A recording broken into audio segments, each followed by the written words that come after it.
Hello everyone. Welcome to SciFocus TV by Patrika. I am Virender Singh, host for today's session. Today we will be talking about Gandhian Young Technological Innovation Awards.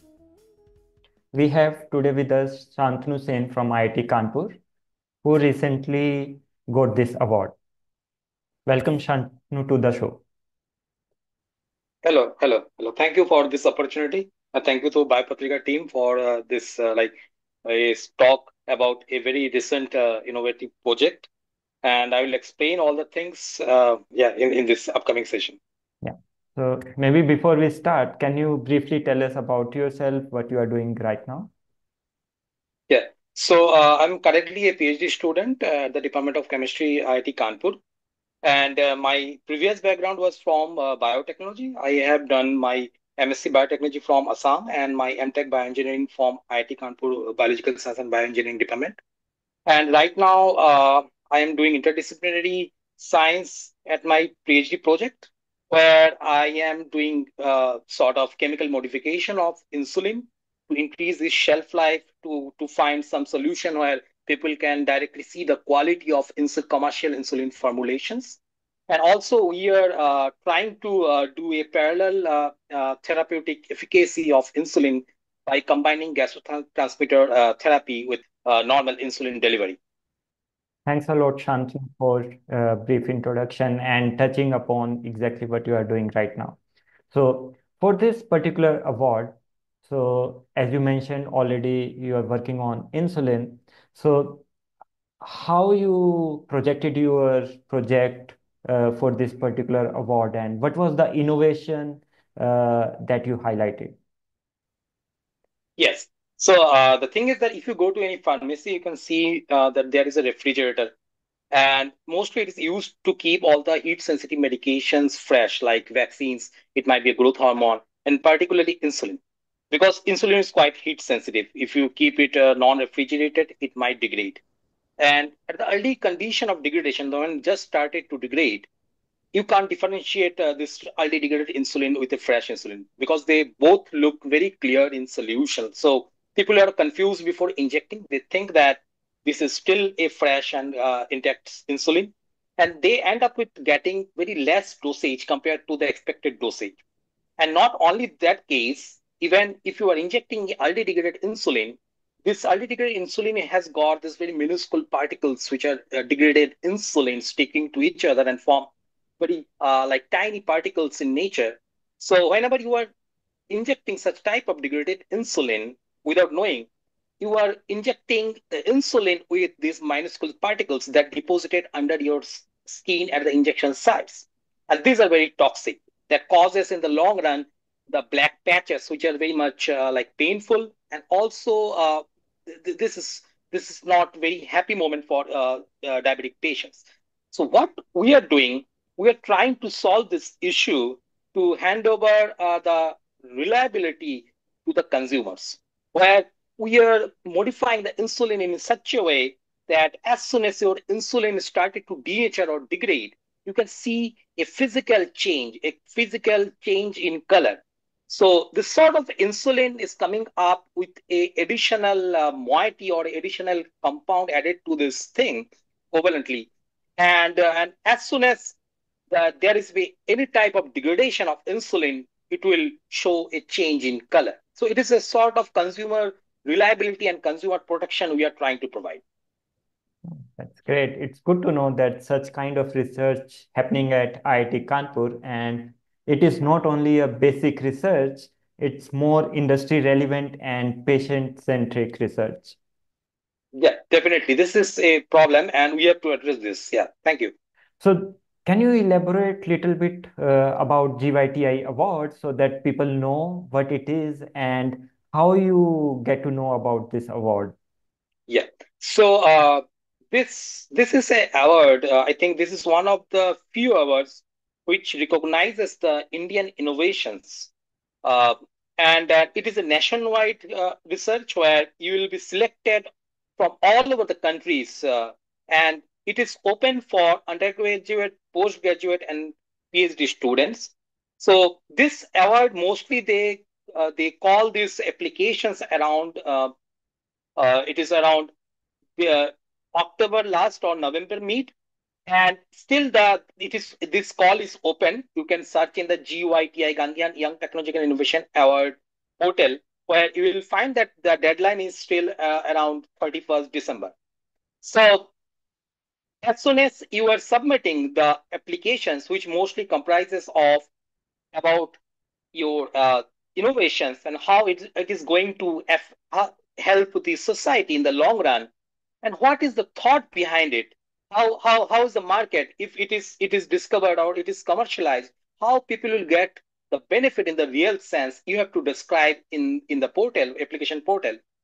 And as soon as you submit this preliminary informations with some sort of preliminary data you have to provide, and you will get the early selections where you'll be selected around like 10 times of the award they will confer.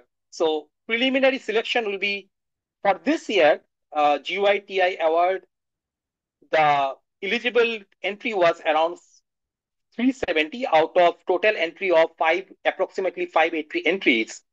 And out of 370 entries, they have selected 11 awards, and other than they have selected around 30, approximately 30 appreciation award. So these are also awards, but these are appreciation awards other than the main awards. And you will get this the notification of selections around or next year, like October last, and the award function will be mostly in the month of November. So it is taking around approximately a year to declare this result. Thanks a lot, Shantanu, for explaining the whole process. So I would like to know how you prepared yourself, or how the application was designed by you, so that like you have better chances of winning this award. Yes. So it is a very good question, and the thing is that you have to explain in a very what to say, in a layman language, I must say, because if people can relate to the problem you are solving, then it's not a quite a good impact you will get. So the thing is that whenever you are explaining from the starting point of your application, you must address the problem first, like why I'm trying to solve this particular problem, how it is affecting the society in a whole, and the approach we will proceed with to solve this problem. So it should be in a very layman language, and try to keep it like a very general thing in the preliminary section. And you can add a bit of technical information in the last section of the application, because it is sort of a question answer based a pro forma it will be given, and you have to fill that. So you will see that in the first sections, it is very much common questions over there. So try to keep it very general in the initial questions. And later, when it will be a very technical one, also try to explain it in a very simple way, not a quite very of junk word and all the jargon's words. It should not be there. So it should be very clearly, clearly it should be understood your answers, and there will be fair chance of selections if you go with this pro forma. That's great. I think these tips will be very helpful for the people who are looking for apply for this award this year, and definitely they'll have better chances of winning. Yes, and I want to add one thing in with that after preliminary application phase, there will be a meet phase again, where they will ask for more amount of scientific data from you. It will be around, so December is the call, and after the preliminary selection, they will ask for more amount of technical data. That will be around August. So it is not it is an approximate timeline for the award process. But in the mid, I think August, they will ask for more technical data. So it is sort of a general practice from them, where they may ask you like a video call from you. They can interact through video call, or they will ask a simple email containing all the technical data, having slides and all the other documents. So yeah, so I just wanted to add this thing. Thanks for highlighting this point. And I think continuing this particular point, so what challenges you faced when you were asked for like generating this data or having that data available at that particular time? Yes. So I've seen that most of the people when they are in their preliminary phase of their experiments or this project, people hesitate to fill this type of award. The thing is that if you have a sufficient amount of data and you are convinced with the with the result or with the outcome of the thing, you must fill this type of awards because there is no sort of hard and fast rule that you need like a completed project or something like that. But but definitely it will give you a advantage if we have already published papers or patents, but it is not must. So, so the one of the hurdle I faced that I was in a very preliminary phase of this project, although I had published the thing and also I had to I have patented this outcome, but thing is that even if you don't have so much of finished data, but you have the preliminary data, you should apply for this type of project because this project always look at the thing that what is the societal problem, what is the basic problem you are approaching, and if it is good enough, then there is a good chance of getting through this award. And also the problem I have faced that I thought that I should complete more amount of experiments to prove this all the things. But yes, I have gone with my existing data, and yes, they were convinced. So if you are convinced with yourself, then just go for it. That is the mantra. Yeah, yeah. Thanks for sharing this. And based on what you said, I think if you have a project which has a good societal impact, even if you don't have the complete story, you might be able to get through if you have sufficient data to show that this is how your project will work and this will be the outcome. Yes, definitely. Yes. So, so Shantanu, so the last thing, what you will advise to young innovators who might be looking for such awards or who are in the process of working on some projects which has some societal impact in near future? Yes. So the thing is that, in research, people in the initial phases, they are very much in search of a good paper and they are very much in search of a good patent or something in a very within a short period of time. Yeah, it's good that people should expect a short timeline. But if you want to address a good question which has a long-term impact, you should think over the problem first for more amount of time rather than trying to how to solve the problem. So identifying the problem should take more time rather than solving it, because if you are if you are done with identifying the problem, then you are sure enough that your project is very good, and that will give you a boost to carry forward your research.